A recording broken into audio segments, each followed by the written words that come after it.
The African Cup of Nations just ended, and for better or for worse, I think it was the most hyped and the most talked about edition of the tournament that I've ever seen in my lifetime. And I think given how the final ended and all of the drama, that the next edition in 2027 is going to be even more so. And I think it's a great thing for Africa. I know it's a little hot right now, but I think in the long term, it will benefit the continent when it comes to football. And as someone who has a deep love for Asian football, I started thinking, what about the Asian Cup? Could the Asian Cup ever be this big of a deal, this much of a spectacle, this popular as the AFCON? And I want to know what you guys think down below in the comments. And you can define spectacle or success however you want. That's the beauty of this open-ended question. There's no right answer. There is no one path forward. But the more I thought about it, the more I think that there's a couple things the Asian Cup is missing, and I'm going to touch on a few of those things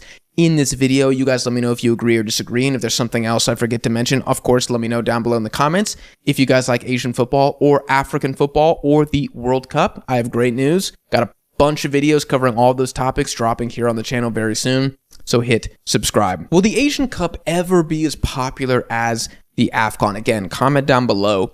Regardless of what you think, we must acknowledge that at least the potential is yes. And that's not an opinion, that's kind of simple demographics. If you look at the total population of Asia, it is 4.8 billion people. That's including the Middle East. Versus if you look at Africa, it's about 1.5 billion people. So Asia is 3 times bigger than the African continent. Yet, in 2023, when both the AFCON and the Asian Cup were happening simultaneously, the AFCON had 700 million more views worldwide. So what does that say? That says a couple things. Number one, the global audience is probably more interested in the AFCON, and I'll talk about why a little later. This is something that Asia can do to improve the hype around their own continental tournament.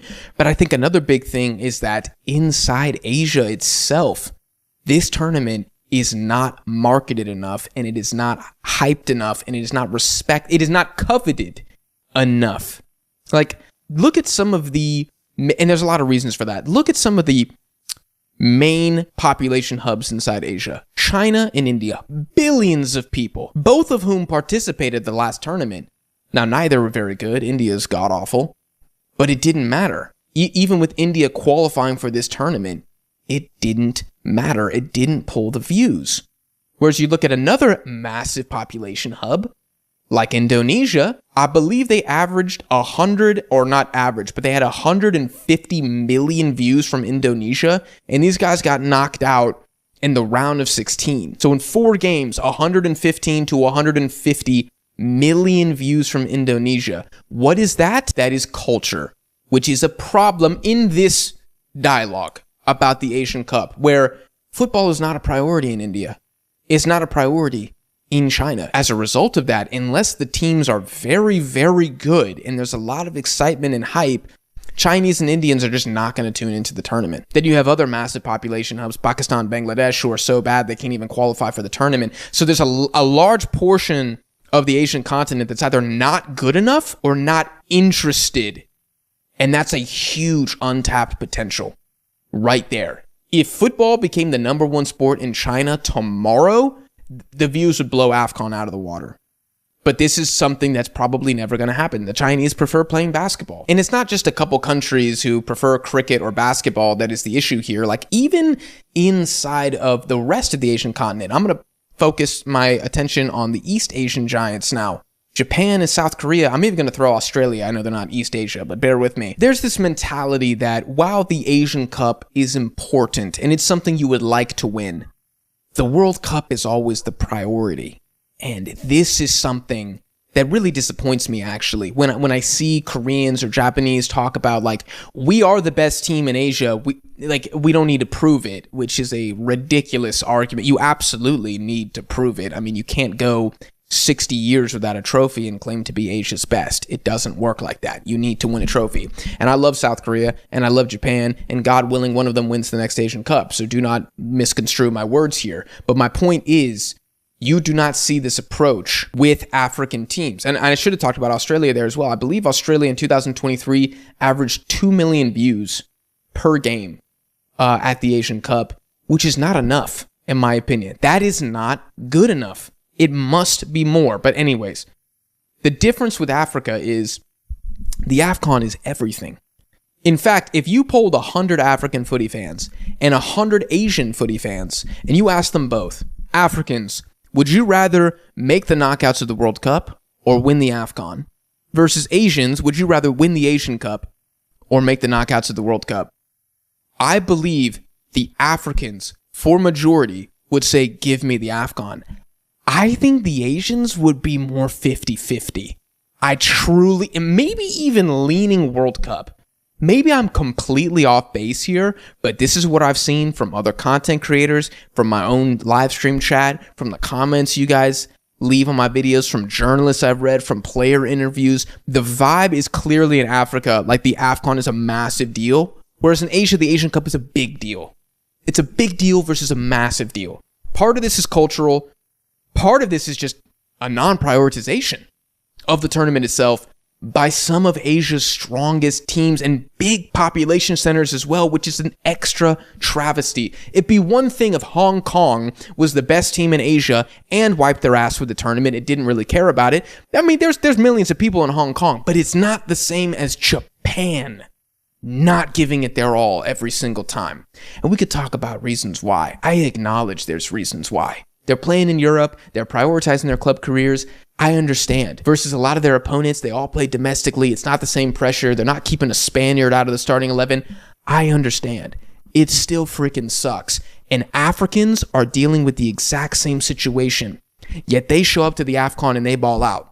Why can't the Asian teams do that consistently? Sometimes they do, but why can't they do it as a unit consistently? It bothers me. What else would help with popularity? I think hype. Hype would help with popularity. And what determines hype for me is a combination of success and storylines.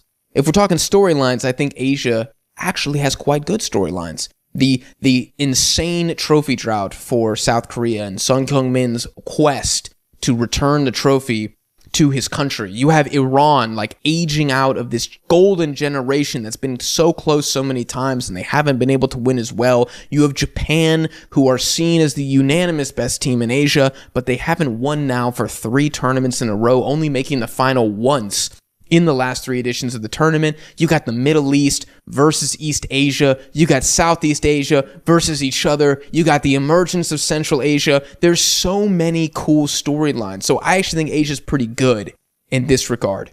But I don't think they have the international storylines that Africa does. And if you want an example, Sadio Mane versus Mohamed Salah. That storyline alone is bigger than anything the Asian Cup has had, maybe ever. And it's because these guys are elite, world-class, Ballon d'Or nominated footballers playing for Liverpool, playing for a team that's winning Champions Leagues, playing for a team that's winning Premier Leagues as the star players. Asia cannot compete player for player with AFCON. It's basically Son Heung-min, who's at Spurs, who, yes, it's a big club, but it's not like a massive institution like Liverpool, and it's not a winning team outside of the Europa League. I'm a Spurs fan, so I can speak on this. Think of Japan's best players. Brighton, Real Sociedad, Tomiyasu barely played at Arsenal, so I'm not even going to really count that. Ko Itakura was at Mönchengladbach. Like, these are respected institutions, but it ain't Liverpool. It's not Mane and Salah. I also think a lot of the hype for this last AFCON was because of how Morocco performed in the last World Cup, where it was now a performance that demanded attention. We got 4th, the first African team to make a semifinal. You're going to pay attention to us and you're going to respect us. And a lot of people did. Now, some of that was probably people just hate watching Morocco. Granted, but a lot of it was also people genuinely interested in this team to see, like, okay, can they confirm the hype? Can they say that it was legitimate? That's a huge storyline. Going up against a potential Senegalese dynasty in the final? I mean, the storylines there were ridiculously juicy. That's why people care about the AFCON. Because the locals care about it. The teams have star players around the world at clubs that are very popular with high visibility.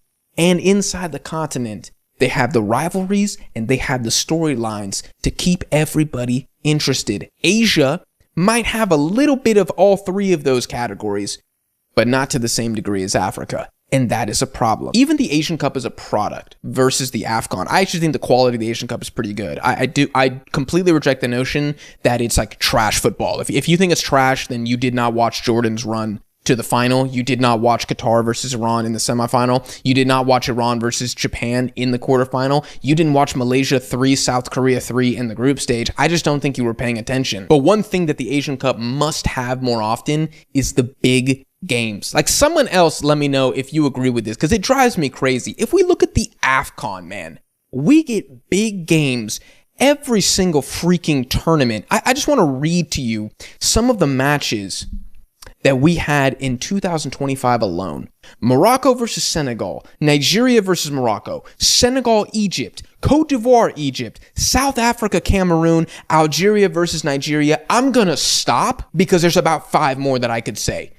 If we look at the last Asian Cup, if I'm talking about big matchups that the casuals would pay attention to, because a casual is going to watch Morocco, Senegal. A casual is going to watch Nigeria, Morocco. A casual is going to watch Senegal, Egypt, even though they probably shouldn't, because of the names, the success of Egyptians, Mohamed Salah, Senegalese dynasty. The last Asian Cup, we had the biggest game was Iran, Japan in the quarterfinals. On the other side of the bracket, you had Saudi Arabia, South Korea, and South Korea versus Australia. Do you see how that doesn't hold the same amount of weight as the African fixtures? They are objectively more exciting. And that's not the Asian Cup's fault. It's the fault of the big teams for not making it far enough in the tournament to face each other consistently. It's up to them. It's up to Japan to beat Iran and then to face Qatar and then to play South Korea in the final. But guess what? They're losing. So I'm not blaming the Asian Cup for that, but I'm just saying a casual is going to see, oh, Jordan 2, South Korea 0. All right, I'm out. Final is Jordan Qatar. I don't want to watch that. I want to watch that. You might want to watch that if you love Asian football. Casuals don't want to watch that. They're not interested because they don't know who Akram Afif is, because they don't know who Musa Al-Tamari is, because they don't know who Ali Olwan is, Yazan Al-Namat. So that is yet another problem that I think needs to be addressed for the Asian Cup to reach its potential. I think it needs to get more hyped locally. I think there needs to be the continued exportation and development of Asian talent abroad to Europe. I think we need to keep talking about the storylines. I feel like I'm doing my part there to cover the tournament. I already made a 2027 Asian Cup preview, and we're a year away from the tournament with a World Cup in between, and I'm still talking about the Asian Cup. Like, I'm trying to educate the masses because there's a lot of really, really cool things here. But there are other steps that need to be taken if the Asian Cup is going to reach the level of the AFCON. And I truly believe that it can. And in some ways, I think it's already as successful as the AFCON. One of my favorite things about the AFCON is like finding random footballers who I didn't know about, like Mbakazi, beast of a center back for South Africa, playing in the South African League. So how would I ever know that he exists? But you watch the AFCON and you discover these players and you're like, wow, like I'm kind of a fan of this guy. I want to watch him. And then you watch him more and you start to like the national team, and it's a beautiful process. That already happens in the Asian Cup. Like, do not tell me that the Asian Cup is not showcasing Asian talent. It clearly is, because a team like Qatar can win back-to-back without a single European-based player. So, of course, their talent, namely Akram Afif, Al-Moz Ali, Al-Khaidos, they've been a lot of big players for Qatar. Their talent has been showcased. Jordan's talent has been showcased. Iraq defeated Japan in the group stage. Many people discovered who Ayman Hussein was on that day. So it is a showcase. It is a successful tournament. I love the Asian Cup. It's a net positive. But I just want to see it make the next step. Part of that, a tiny, tiny part, I feel like I can control, with the coverage. But the rest of it, it's up to the countries themselves to prioritize it, to produce better players, to market the tournament better, and to grow the game inside these countries, to make football more popular in China, to make it even more popular in Japan than it is now. Same with Australia.